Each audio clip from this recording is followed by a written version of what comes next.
welcome to the Great Detectives of Old Time Radio from Boise, Idaho. This is your host, Adam Graham.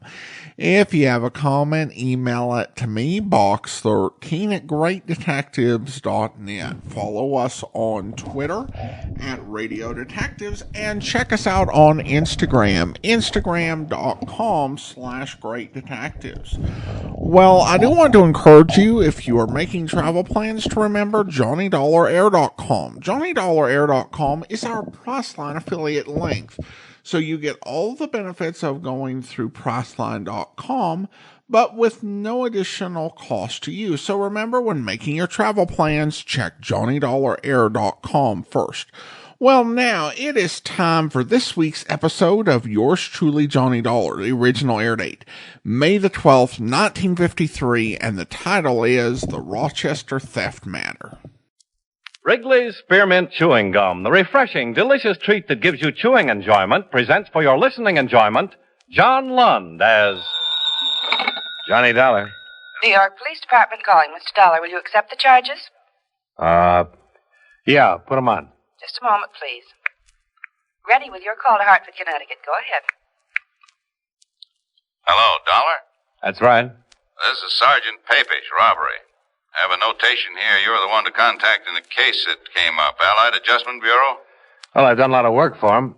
What's it about, Sergeant? Well, we've recovered a mink coat you were looking for about 6 months ago. Oh? Yeah, stolen from a party named Jacoby in Rochester. The Jacobys are in Europe right now, but the furrier's already identified it as the one he sold to him. Jacoby? Rochester? Yeah. Oh, yeah, I remember. It was insured for $5,000. There's some other things taken in the same haul. A watch, rings, bracelet. That's the job. So far, we just have the coat and the girl who was wearing it. What does she say? Nothing. So far, she's got a couple of bullet holes in her. Maybe I better get down there, Sergeant. Room 212, Sergeant Papish. Right.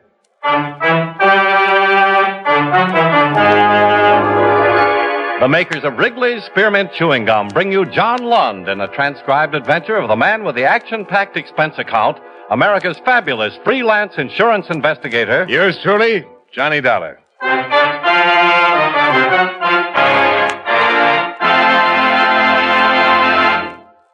Wrigley's Spearmint Chewing Gum refreshes you.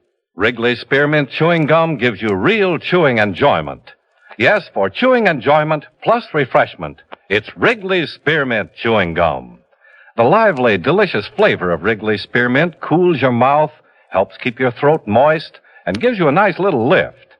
The good, smooth chewing of Wrigley's Spearmint helps keep you feeling fresh and alert, adds enjoyment to whatever you're doing. So for chewing enjoyment plus refreshment, treat yourself often to Wrigley's Spearmint Chewing Gum. Healthful, refreshing, delicious.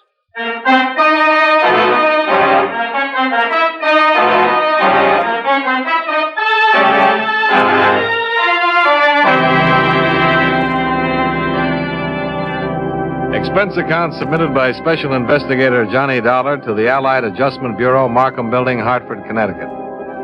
The following is an accounting of expenditures during my investigation of the Rochester theft matter. Expense account item 1, $1.65. Person-to-person collect call from Sergeant Papish, New York Police Department. Item 2, $32.56. Train fare and incidentals between Hartford and New York City after clearing authority to resume on the Jacoby case. It had been stalemated 6 months before when the Rochester police and I were unable to recover any part of the items stolen from the Jacoby residence. I arrived in New York at 1:35, dropped my bags off at the New Weston, then went directly to the Metropolitan Police Station.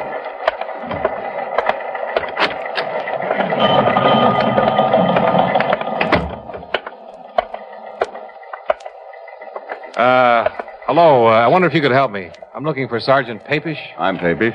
Oh, Johnny Dollar, Sergeant. Oh. Thanks for coming down, Dollar. Have a chair. Oh, thanks. Your mink coat's in the crime lab. They're looking it over. Uh-huh. We still haven't found out much about the girl who was wearing it. What's her name? Just Jane Doe for now. We didn't have her prints on file here, but we're waiting to hear from Washington now. She's been unconscious ever since we picked her up. Pretty bad shape. Oh, what exactly happened? It came in as a complaint about 3 this morning. A woman over on 57th Street telephoned about a disturbance. The prowl car went over to the address and found this girl lying in the entrance to the apartment house wearing the mink coat. She'd been shot twice. Uh-huh. No one in the apartment house seemed to know her or had ever seen her before. We asked about the neighborhood. No dice. But we did find out how she got there. Oh? A lady across the street said she saw a man drive up sometime after midnight and unload the girl from his car. She was able to give us a fair description of the car and the man. Here. Nice. But nothing definite. No license number or anything like that. Could be any car and any man, from what she said. Got an APB out, of course. Was there a purse or anything? Nothing. The dress she was wearing came from a store downtown. Hundreds just like it. The coat was the only item that might have helped, and it turned up listed in the stolen property file. How about jewelry? Small diamond ring on her little finger. I looked over the list of things taken in that Jacoby robbery. It doesn't fit any of those. You can look at it if you want to. I'll take your word for it. I suppose the insurance company paid off the claim. Yeah, the whole thing. Well, at least we have the coat back for you. Maybe we'll get a line on the other things when this girl regains consciousness. If she does. Pretty bad, is it? Yeah. Nice-looking girl, too. Only about 25 or so. Excuse me. Sure. Robbery, Sergeant Papish. Oh, let me get it down here.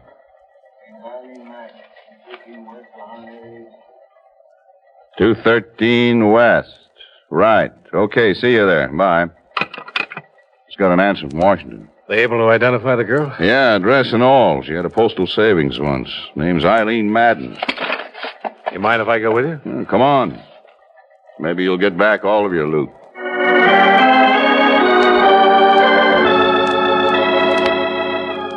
I accompanied Sergeant Papish to the address for Eileen Madden. Turned out to be a fairly nice apartment in a fairly nice neighborhood. By the time we arrived there, a full crew of technicians were at work giving the place a complete check. Sergeant Papish introduced me to a tall, heavy-set man. This is Mr. Dollar from the insurance company, Walt. Sergeant Walter. Hi. How are you, Sergeant? Oh, fine. I'm afraid we haven't done any good for you so far. Haven't found anything here to go with that mink coat. Oh. Have you talked to anybody around here yet? Just getting started on it. The lady who lives across the hall might be able to help us. Where is she? In there. Her name's Ethel Stromberg. Mrs. Okay. I'll take it here. Right.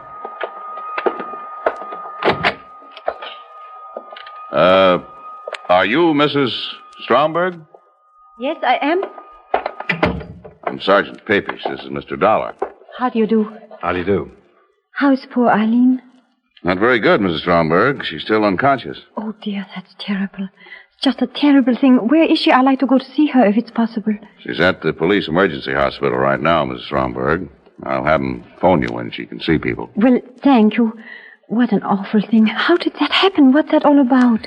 Maybe you can tell us something about her, Mrs. Stromberg. Where she worked, how she lived, what people she knew. Oh, dear. How long have you known her? Well, I moved in here about 5 months ago. I met her the very first day. Mm-hmm. Nice girl? Oh, yes, very nice girl. Quiet, minded her own business. You know where we can contact her family? No, I can't help you there, Sergeant. I know they live somewhere in California, but that's about all. She talks about them now and then. How about her friends here in town? What about them? Did she talk about any of her friends to you? What do you mean? Well, she's a pretty girl. Young. Boyfriends, maybe. Yes, she did talk about them now and then. You suppose one of them had something to do? Mrs. Stromberg, Eileen Madden was dumped from a convertible last night after she'd been shot. A witness described the car as possibly blue or black in color, white top, white sidewalls. She said it was a late model Cadillac or Buick. Do you know if any of Miss Madden's friends drove a car that comes near that description at all? Why, yes. Yes, I saw him pick her up one night. I was just coming home. Saw who pick her up, Mrs. Stromberg? A man she called Bill. Bill who? I really don't know his last name. She didn't introduce me to him. But she talks about him. He drove a black Cadillac. Can you tell us what he looks like? Well, he seemed very tall.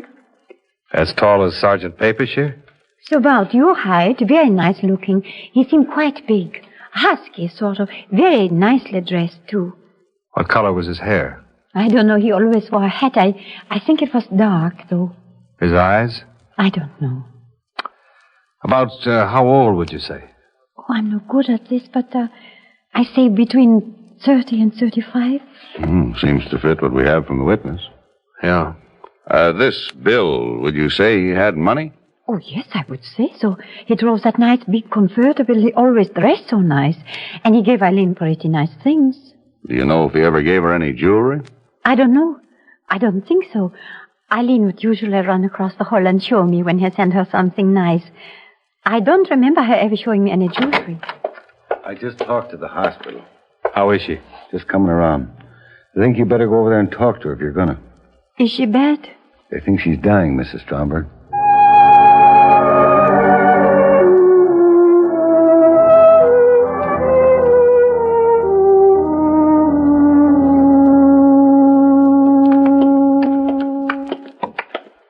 Think she'll make it? Hard to say right now. Sometimes they rally. She must have been in their doorway a half hour or better before we got to her. Mm-hmm. She said anything, Doctor? No. You might have to wait a little while for her to come around. I see. I'll tell you both. Ask what you have to know quick. 2 minutes is about all I can give you with it. Sure, Doctor. Oh, better put your cigarettes in that. Oh, yeah. Yeah. All right, miss. Okay, boys.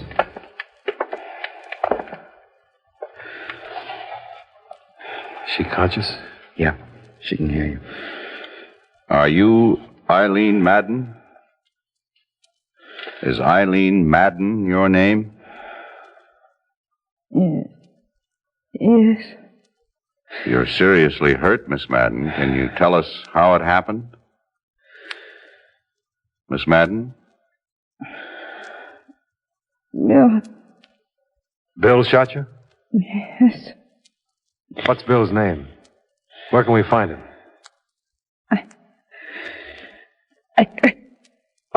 Doctor. Watch. Nurse, hand me that.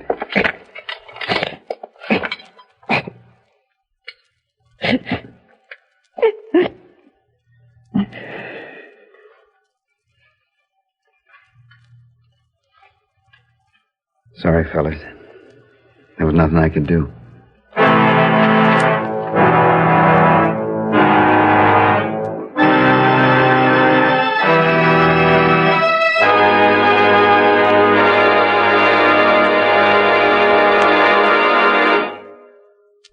Friends, wherever you are, whatever you're doing, you'll enjoy chewing Wrigley's Spearmint Gum. Chew Wrigley's Spearmint while you're working. The lively, full-bodied flavor of Wrigley's Spearmint gives you a refreshing little lift. The smooth, pleasant chewing of Wrigley's Spearmint Gum helps keep you feeling relaxed and satisfied. Makes your job seem easier. Chew Wrigley's Spearmint Gum in your home, when you're out walking or driving, when you're enjoying sports and other activities. Wrigley's Spearmint Gum tastes good anytime, and the natural chewing aids digestion and helps keep your teeth bright and attractive. Yes, wherever you are, whatever you're doing, you'll enjoy chewing Wrigley's Spearmint Chewing Gum. Healthful, refreshing, delicious. And now, with our star, John Lund, we bring you the second act of Yours Truly, Johnny Dollar.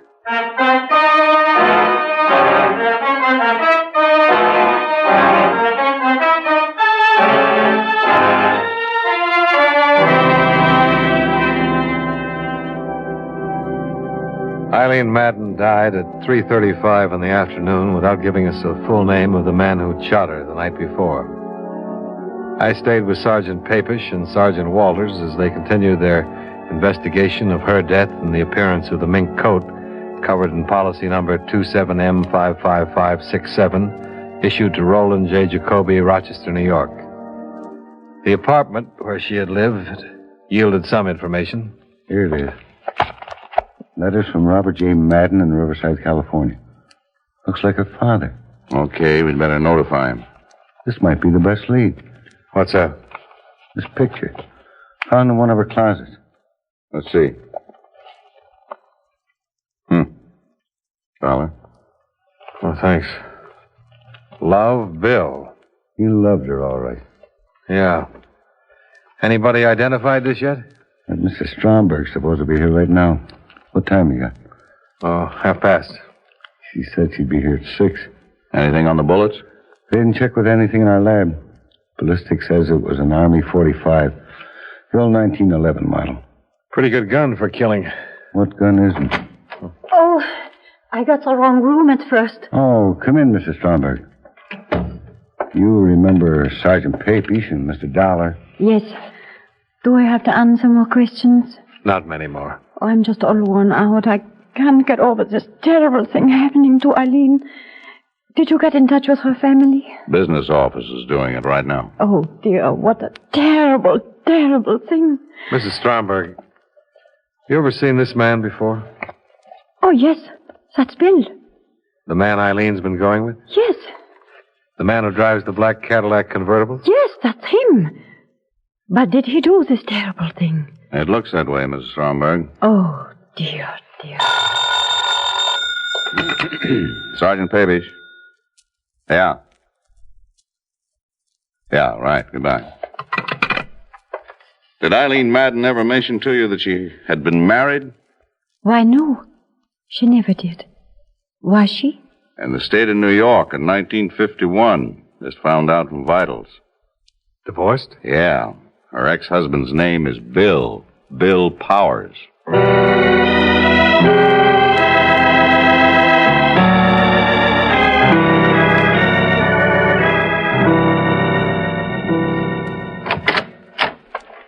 Sergeant Papish, this is Mr. Dollar. How do you do? What's the matter? May we come inside, Mr. Powers? Sure. Well, what's this all about? Do you know a woman named Eileen Madden, Mr. Powers? Yeah, sure. We were married once. Why? Eileen Madden was shot to death last night, Mr. Powers. Eileen? Yes. What? Are you sure? We checked her prints. Oh. Shot? Yes. What? Oh, what happened? How could a thing like that happen? That's what we're trying to find out, Mr. Powers. I can't believe it. Eileen dead. Have you seen her lately? Well, yeah, I saw her last week. Had a drink together. Are you sure it's Eileen? We'd make sure before we came around with news like this. Mr. Dollar represents an insurance company, Mr. Powers. Miss Madden was wearing a stolen coat when we found her. Stolen coat? Yes, a stolen mink coat. Was she ever in trouble anywhere? I don't care what she was wearing. Eileen never steal anything. She was a fine girl, a wonderful girl. I was a fool to ever let our marriage go on the rocks. Can you come with us, Mr. Powers? Where? We need a positive identification. Sure. Sure, Sergeant. I'll be right with you.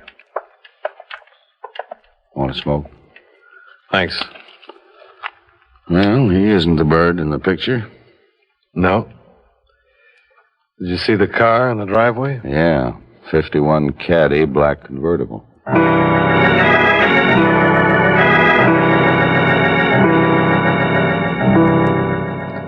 On the way to the city morgue with the ex-husband of Eileen Madden, we tried to get more information from him regarding her activities up till the time of her death. But Powers seemed so distraught that he could only speak of their short marriage and the reason it had ended. It was an old and especially sad story of a man who couldn't provide well enough for a beautiful wife. However, once he'd seen her body at the morgue and identified it, he seemed to get better control of himself. We all walked across the street for coffee. I hope you get whoever did this, Sergeant. I hope you get him fast. We sure want to, Mr. Powers. Why would anybody do that to Eileen? Why? Maybe you can help us answer that. Oh, you're just interested in that coat you say she was wearing. Well, mister, I don't believe she was wearing a stolen coat. What do you think of that? I'm just looking for the facts, Mr. Powers. I'd like to prove what you just said as badly as you'd like to have it proved. But we have to start somewhere. You can understand that. I suppose so. You told us you saw her last week for a drink. That's right. Have you been seeing her right along? Yeah, sure. Did you know that she's been going with somebody else? Sure. And you know Bill? Bill Chambers? Yeah. Well, I don't know him, but she talked about him a lot. Is this Bill Chambers, Mr. Powers? Yeah, that's him. I thought you knew. You're sure this is him? Sure. This picture was in her place. I went there one day and saw it and asked her who he was. He told me all about him. What did she tell you about him? Why, she said she was going with him. She told me that he wanted to marry her. Said he had lots of money. Did she tell you where he works? No. Or what kind of work he does? No. You know where we can get in touch with him? No, I don't know that either. Say, do you think he might have done this to her? We'd like to talk to him. I know she's been going with him for a few months, what she told me. And you've been seeing her the same time she was seeing Chambers? Well, yeah, that's right. She didn't want to marry him. She wanted to marry me again. You know what kind of a car Chambers drives? Cadillac. Thought you never met him. Well, she told me about his car. It's another thing. I went out and bought one myself. I thought it might do me some good with her. Mm-hmm. Were you at home last night? Yeah. Can you prove it? Yeah. I was home. She was out getting killed.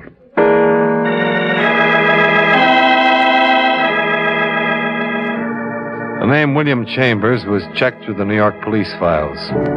They listed 24 persons who more or less fit his general description. It took 2 days to locate and talk with all of them. Neither Mrs. Stromberg nor the witness who had seen the body dumped from the car could identify any of them. An all-points bulletin regarding the suspect and his car had been issued as soon as we learned his name. Same results. Nothing.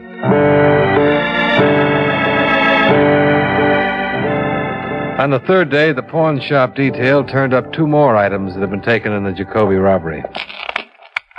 There they are. Huh. Watch and ring. Jacoby stuff? Case numbers on the watch checkout. The ring's engraved. Where'd they wind up? Shop on 3rd Street. The proprietor says it was sold yesterday. Man who sold them signed the buy book James Agenian. How about his description? Fitz Chambers down the line. Well, at least he was still in town yesterday. Yeah, but his stuff's been on the hot sheet for a long time. If he's had any experience at all, he knew he was taking a chance trying to unload it. Probably trying to raise cash to get out of town. That's what I was thinking.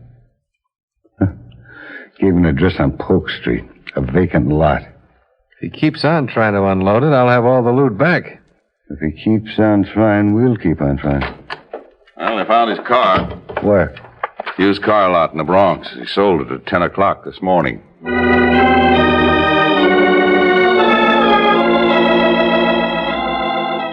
At the used car lot, we learned that a man answering the description of William Chambers had driven in that morning and offered a black 51 Cadillac convertible for sale. The used car lot manager had finally settled on a price and made out a check. He reported that the man had seemed extremely nervous and anxious to make a quick deal. The car was impounded and examined. A full set of fingerprints on the steering wheel and dashboard gave us a positive identification of William Chambers. William Carlson, alias William Carls, William Charles, Walter Cameron, male, Caucasian, age 33, 178, 6'1". Let's see, 14 arrests, 2 convictions, both car theft. Quite a lad. Aren't they all? Doesn't look like a killer, though, does he? I don't know.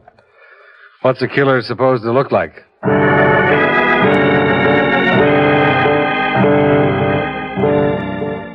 The search to locate William Carlson, alias William Chambers, extended to all parts of the city. The associates and relatives listed in his criminal file were contacted and questioned. All of them denied having any knowledge of his whereabouts. In the meantime, 2 more pieces of stolen property connected with the Jacoby theft were recovered by the pawn shop detail. Each of the pawn shop proprietors identified the mugshot of the wanted man. He'd used different names in each instance. The handwriting was the same.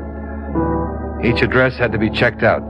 I went with Sergeant Papish to the one he had given on 78th Street. It was not a vacant lot. Hello? Hello. We're looking for William Courtney. You found him? Huh? Cops? Yeah. Come on in. Hold still. I'm clean. Checked me through the buy book yesterday? Yeah. Your name's Carlson, isn't it? William Carlson? Yep. We've been looking a long time for you. I know. Yesterday, I decided I'd let you find me. I gave my right address. You want to get your hat? Sure. Look, I didn't mean to kill Eileen. I didn't mean to at all. I want you to know that. Let's talk about it downtown. No, we won't. I'm not talking to anybody downtown. I'm talking to you two right now, and that's it. So you better listen. Okay. I've been doing pretty good with these house jobs. Real good. Enough to buy myself a nice car, get some clothes, get around a little bit. I work all alone. I met her. I liked her. I wanted to marry her. I did. I really did. We went out the other night, and I gave her the mink coat for a present. I thought that'd cinch it. She didn't want to take it. She told me she was going to marry some guy she'd been married to before. I let her have it. That's all? That's all. That's it, mister. I could have run. Sold my car. Getting rid of a lot of odds and ends I have around. I decided not to, after all. I don't want to run. Okay, let's get with it. Remember, I let you get me. I wrote my address right down where I knew you'd check it out. Okay. And there's no more talking. You two got it all straight. What's the matter with you, anyway? You got it all? I mean, about everything? Yeah, I've got it. Okay. Hey, wait a minute. You guys are too late. I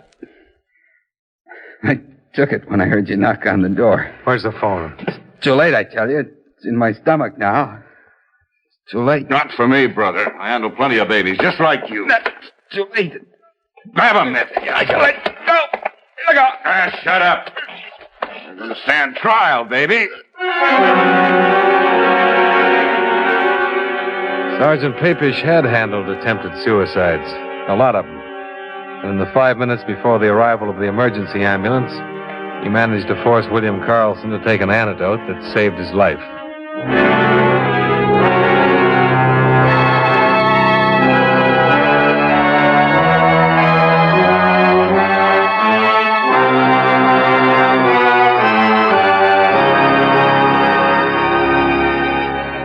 The remainder of the Jacoby theft items were found in and around the apartment of the suspect, along with other stolen property listed with the New York police. All of the articles on the enclosed list have been impounded and will be available following the trial of William Carlson. Expense account item 3, hotel and board while in New York, $88.65. Item 4, same as item 2, transportation back to Hartford. Expense account total, $155.42. Remarks? Please file a copy of the above report for the information of William Powers in regard to his ex-wife, Eileen Madden. I think this is what he wanted. Well, that's it. Yours truly, Johnny Dollar.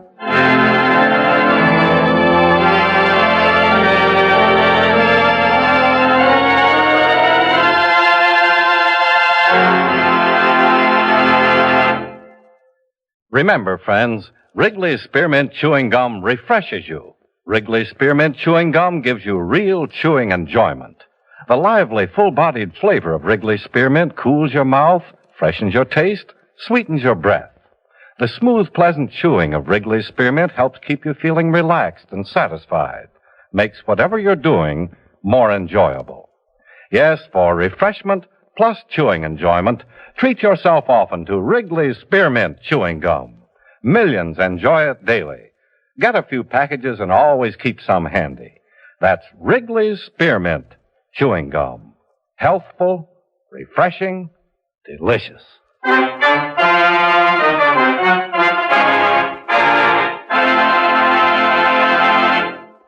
Yours truly, Johnny Dollar, brought to you by Wrigley Spearmint Chewing Gum, stars John Lund in the title role and was written by E. Jack Newman with music by Eddie Dunstetter.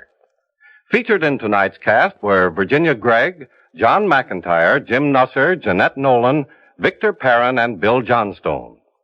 Yours truly, Johnny Dollar, is transcribed in Hollywood by Jaime Del Valle.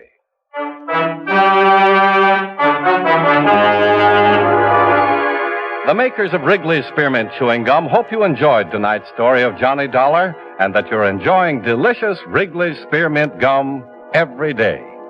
This is Charles Lyon, inviting you to join us again next week at this same time when, from Hollywood, John Lund returns as... Yours truly, Johnny Dollar.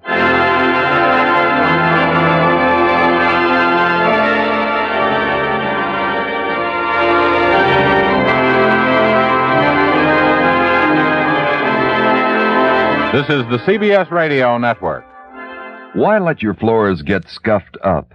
Beacon Wax stops floor scuffing.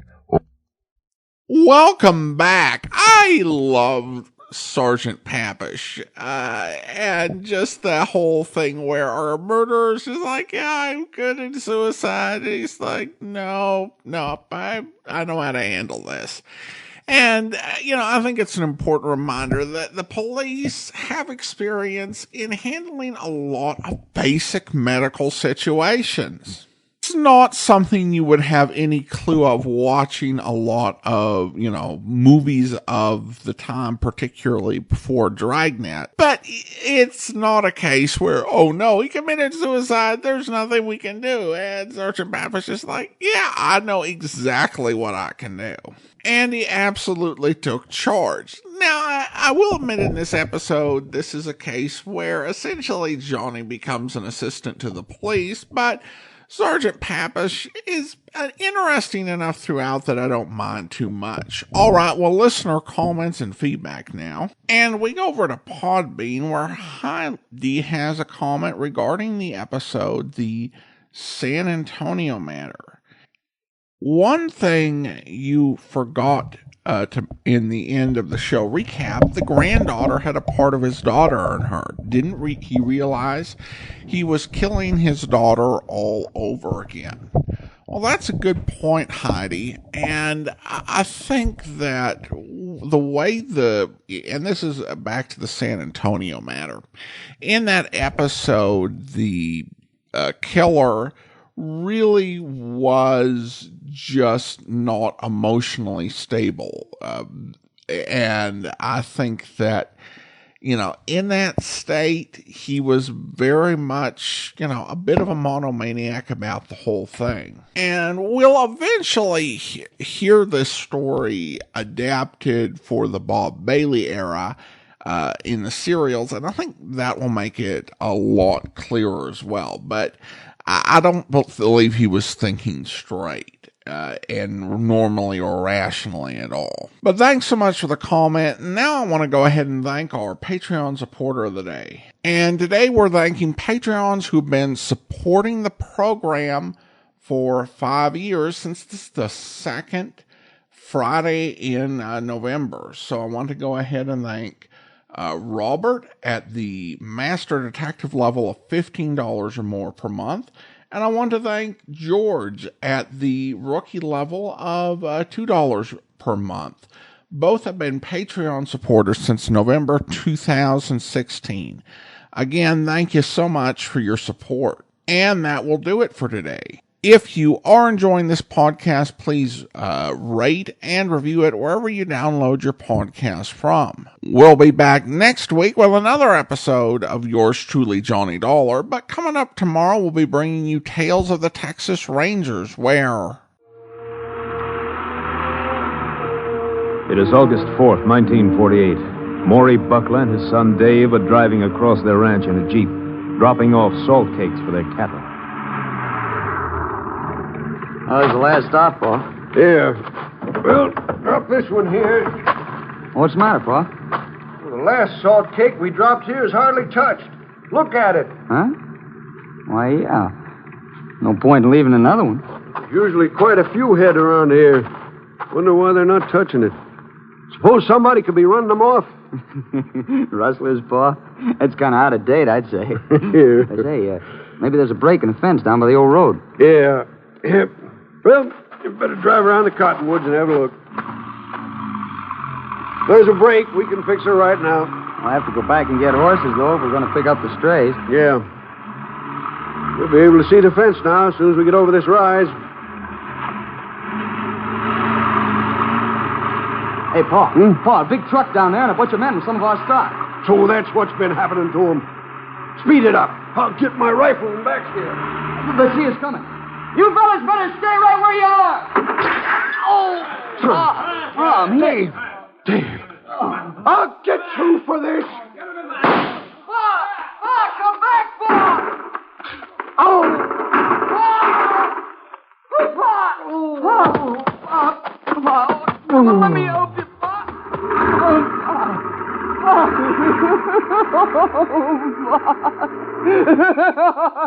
I hope you'll be with us then. In the meantime, do send your comments to box13 at greatdetectives.net. Follow us on Twitter at Radio Detectives and become one of our friends on Facebook, facebook.com/Radio Detectives. From Boise, Idaho, this is your host, Adam Graham, signing off.